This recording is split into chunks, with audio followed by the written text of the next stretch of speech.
हमेशा लड़ाई चाहती है, हमेशा मन मुटाव चाहती है। धुंधली का पति जो कह देता है वो उस काम को कभी नहीं करती है। धुंधली का पति आत्मदेव कह दे कि आज तुम्हें ये करना है तो वो उस काम को कभी नहीं करती है। ऐसी है वो धुंधली, हमेशा लड़ाई झगड़ा चाहती है। आजकल भी बहुत सारी धुंधलियां हैं घरों में, आप लोग जानते ही होंगे। आजकल भी घर घर में धुंधलियां बहुत है प्यारे, बच के रहना, बहुत खतरा हो जाता है धुंधलियों से, क्योंकि वो ना तो खुद खुश रहते हैं ना दूसरों को खुश रहने देती। जानते हो धुंधली कौन है? धुंधली वो है जो हमेशा धुंध चाहती है, लड़ाई चाहती है। धुंधली वो है जो जब उसे दिखता है कि मेरे मायके के लोग आ गए हैं तो मायके के लोगों के लिए अपने सर आंखें बिछा दे, अपनी पलकें बिछा दे। अरे मेरे मायके से लोग आए हैं, चलो चलो चलो पूड़ी बनाओ, हलवा बनाओ, सब प्रसाद बना लो, सब तैयार कर लो। और जब ससुराल पक्ष के लोग आ जाए तो ये और आफत के मारे यहाँ आ गए, इन्हें कौन झेले, अब इनके लिए कौन रोटियां थोपे, अब ऐसे ऐसे वचन निकलते हैं। ये ऐसी औरतें धुंधली की कैटेगरी में ही आती हैं, याद रखना। आप में से कौन है वो हम नहीं जानते, वैसे आप धुंधली हो नहीं सकती, क्योंकि धुंधली होती तो आप कथा पंडाल में बैठी न होती। धुंधली कथा नहीं सुनती है, धुंधली अपनी जिंदगी की चर्चा करती है, बस यही चाहती है, बस किसी का भी मिले, कैसे भी मिले, मुझे मिल जाए, सब धनमाल मेरा हो, बस ये चाहती है। यदि आप में से कोई ऐसा बर्ताव रखती हैं कि अपने मायके पक्ष के लोगों के लिए तो पलकें बिछा देती हैं, बढ़िया बढ़िया भोजन बनाती हैं, सुंदर सजाती हैं, और जब ससुराल पक्ष के माँ पिता आ जाएं, पति के माता पिता आ जाएं, या पति के पक्ष के लोग आ जाएं, तो मुंह फुला फुला कर बैठ जाती हैं। अरे ये आ गए, इनके लिए खाना नहीं बनाना है, भगा दो इन्हें, जाने दो इन्हें। यदि ऐसा करती हैं तो आप में से जो भी कोई ऐसा करती हैं वो धुंधली से कम नहीं है। माताओं, यदि ये विचार आपके मन में आते हैं तो इन विचारों को अभी से ही त्याग देना, क्योंकि ये विचार एक माता को, एक स्त्री की पवित्रता को गंदा कर देते हैं। स्त्री बहुत पवित्र, बहुत श्रेष्ठ होती है, लेकिन जब उसके मन में इस प्रकार की बुरी बातें, इस प्रकार की एक दूसरे के प्रति ज्वेलसी, इस प्रकार की जलन और इस प्रकार की बातें आने लगती हैं कि वो मेरा है, ये मेरे पति के घर का है, इसका सम्मान नहीं करना, तो ऐसी माता कभी खुश नहीं रहती है, कभी सुखी नहीं रहती है। धुंधली नहीं बनना है। अपना ये देश सती अनुसुईया जैसी माताओं का देश है, सती सावित्री जैसी आ रही है, वैसा ही आपको भी बनना है, सभी को बनना है। धुंधली बड़ा धुंध चाहती है, आत्मदेव जो भी बात कहते हैं वो मानती नहीं। धुंधली के बुरे बुरे कर्मों से, धुंधली की बड़ी बड़े कर्मों से वो आत्मदेव बड़े परेशान है। आत्मदेव एक अंत में बैठ गए, बैठकर सोचने लगे कि एक तो मेरा बड़ा दुर्भाग्य है कि मेरे कोई संतान नहीं है, दूसरा ये मेरी पत्नी बड़ी बुरी है, क्या मतलब बनता है मेरा इस घर में रहने से, मेरे कोई बालक भी नहीं, मेरी पत्नी भी अच्छी नहीं, क्या करूंगा इस घर में रहकर, यहाँ से निकलना बढ़िया है, निकल जाना चाहिए मुझे। आत्मदेव इतनी बात सोचकर अपने घर से बाहर चल दिए, और जब घर से बाहर चले गए तो आंखों में आंसू थे, सोच रहे थे कि आज मैं अपने प्राणों का त्याग कर दूंगा, आज मैं अपने शरीर का दाह संस्कार कर दूंगा, जीवित नहीं रहूंगा, क्योंकि मैं निर्वंशी हूँ, मेरे यहाँ कोई बालक नहीं है, क्या करूंगा जी कर। चलते चलते दुखी होकर जंगल में पहुंच गए, और जब वो जंगल में पहुंचे तो उन्होंने लकड़ियां सजा ली, लकड़ियां तैयार कर ली, चिता तैयार कर ली, आंखों में आंसू भरे हुए थे, कुछ नहीं बोल पा रहे।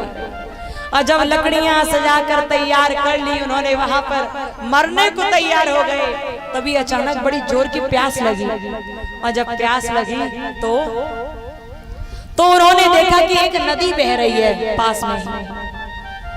वो नदी के पास गए और जैसे ही झुककर पानी पीने लगे, तभी उन्होंने देखा कि दूसरी ओर कुछ साधु संत खड़े हुए हैं। अब तो आत्मदेव के मन में बात पैदा हो गई कि हो सकता है ये साधु संत मेरी समस्या का समाधान कर दें, क्योंकि मैंने सुना है कि संत जो कह देते हैं वो वचन सत्य हो जाता है। हो सकता है संत महात्मा मुझ पर कृपा कर दें, मुझे जाना चाहिए संत महात्माओं के पास।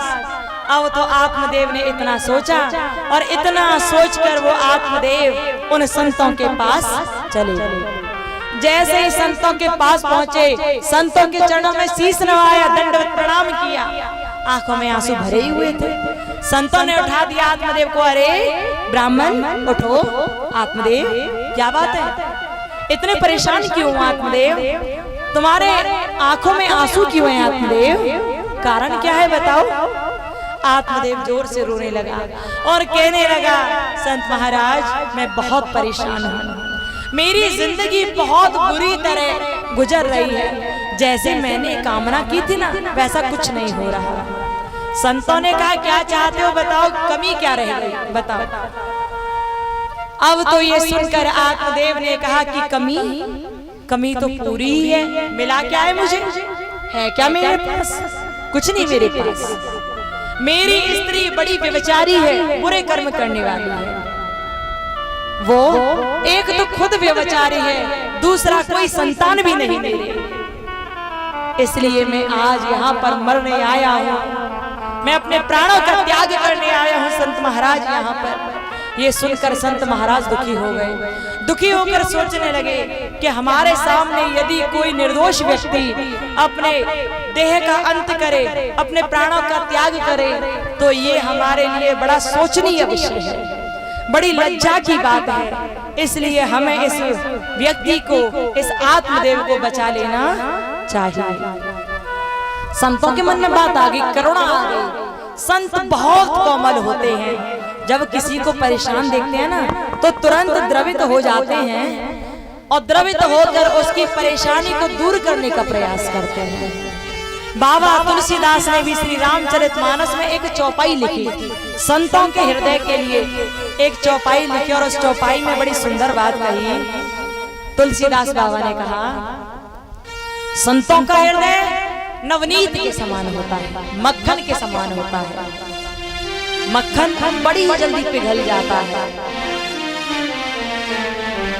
बाबा तुलसीदास मानस में दर्शन कराते हैं और बड़ी सुंदर बात कहते हैं, संत हृदय नव नीत समाना, कहे कब है न पर कहे न जाना।